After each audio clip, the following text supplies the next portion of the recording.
100 ans après la fin de la Première Guerre mondiale, le bourdonnement des hydravions se fait à nouveau entendre sur l'ancienne base aéronavale américaine de Saint-Trojan.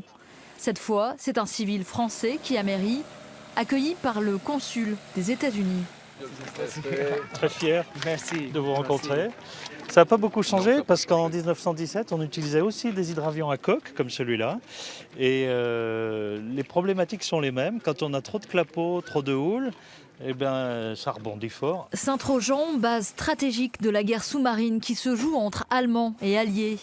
À l'été 1918, 350 marins américains prennent leur quartier sur l'île d'Oléron.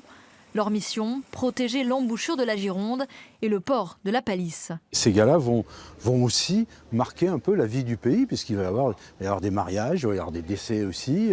Il y en a qui sont partis, il y a des jeunes filles d'ici qui sont parties aux États-Unis, mais il y en a d'autres qui ont laissé leur vie à Oléron. Très vite, pourtant, le sort s'acharne sur la base américaine aux allures de petit paradis.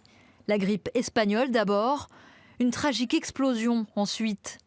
Le 20 août 1918, une bombe placée sous l'aile d'un ULM explose, emportant 8 soldats. Leonard Lander Dillon. Mort pour la liberté. Un siècle plus tard, Saint-Trojan se souvient et célèbre l'amitié franco-américaine. Une tragédie qui vient rappeler l'ampleur de l'engagement américain.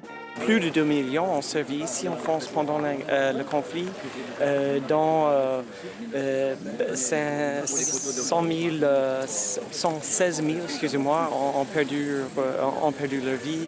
En quelques semaines seulement, les aviateurs américains réalisent ici 246 missions. Mais entre maladies et tragédies, Saint-Trojan restera dans l'histoire comme la plus meurtrie des 27 bases américaines en Europe.